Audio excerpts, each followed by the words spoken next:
2,62 करोड़ रुपए की लूट के मामले में देर रात रोहतक पुलिस व बदमाशों की जींद में हुई मुठभेड़। सीआईए रोहतक के एएसआई को लगी गोली।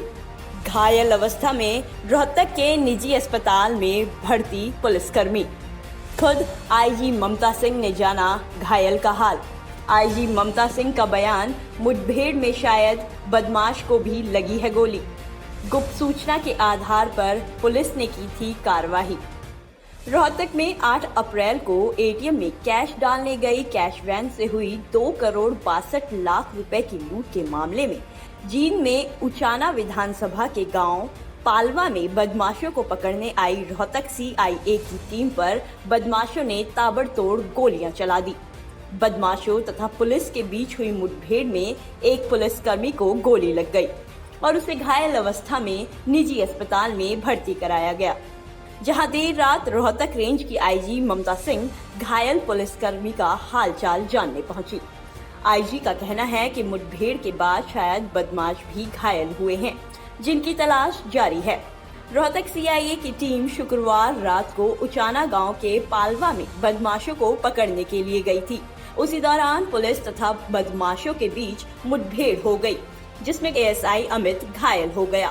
घायल पुलिसकर्मी को नागरिक अस्पताल में ले जाया गया, जहां डॉक्टरों ने उसकी गंभीर हालत को देखते हुए उसे रोहतक रेफर कर दिया। फिलहाल उसका इलाज एक निजी अस्पताल में चल रहा है। देर रात घायल का हालचाल जानने के लिए रोहतक रेंज की आईजी ममता सिंह अस्पताल पहुंची और घायल पुलिसकर्मी से घटना की पूरी जानकारी ली। उन्होंने बताया, सूचना के आधार पर रोहतक पुलिस ने यह रेड की थी, जिसमें बदमाशों ने पुलिस पर फायरिंग कर दी। जवाबी कार्रवाई में पुलिस ने भी फायरिंग की। इस मुठभेड़ में जहां एएसआई अमित घायल हुआ है, वहीं शायद बदमाश को भी गोली लगी है, जिसकी तलाश फिलहाल जारी है। उन्होंने बताया कि पूरा शक है कि रोहतक से 2,62 करोड़ की लूट करने वाले बदमाशों के साथ ही पुलिस की मुठभेड़ हुई है। जैसे ही ये लोग पुलिस की पकड़ में आएंगे, सारे मामले का पटाक्षेप हो जाएगा।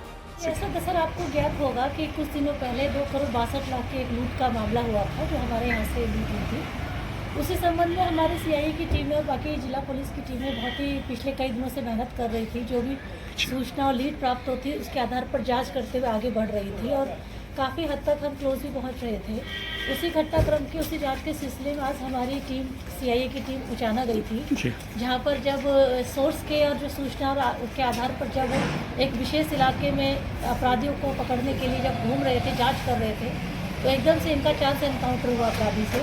जहां अपराधियों ने जब इनको पुलिस को देखा सामने, तो पुलिस ने उनको कहा के लिए, तो उन्होंने पुलिस पर हमला किया, फायर किया।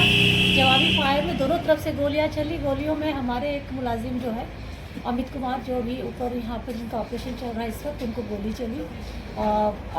बदले में जो पुलिस ने फायरिंग की है, उसमें भी ऐसा हमें कुछ प्रतीत है या हमें ऐसा लगता है कि शायद जो अपराधी शायद उनको भी हो सकता है गोली लगी है, क्योंकि एक मौके पे गिरा था। बाकी वह कौमी व तलाश अभी चल रही है। कौन सी जगह है वो जहाँ पर ये उचाना प्रॉपर? कितने लोग थे वो, कितने बदमाश तक? दो ही थे। जिन बदमाशों ने गोली चलाई है, क्या वो पौने जो घटना घटी थी लूट की, उससे संबंधित है या नहीं है? जी देखिए, हमारा शक है, हम ये कह सकते सस्पेक्ट है और किसी सूचना के आधार पे हम वहाँ तक पहुँचे थे और वो हमारे सस्पेक्ट हैं। बाकी तो जब वो मिलेंगे, जब पूछताछ होगी तब यकीन बदलेगा, पर वो सस्पेक्ट है और उन्होंने पुलिस पर फायर किया है और हमारे एक आदमी घायल हुआ है उसमें। तो उसमें भी जो बदमाश भी जो कहीं ना कहीं घायल हुआ है, तो उसके जो तलाश में देखिए, जब तक वो मिलेगा नहीं तो पता नहीं चलेगा। पर जो हमारे मुलाजिम है, उनका जवाबी फायर इन्होंने भी किया है, तो अगर उनको किसी को गोली लगी है तो ऐसी संभावना से इनकार नहीं कर सकते। तो किस चीज़ पे आए थे वो बदमाश? किस चीज़ पे?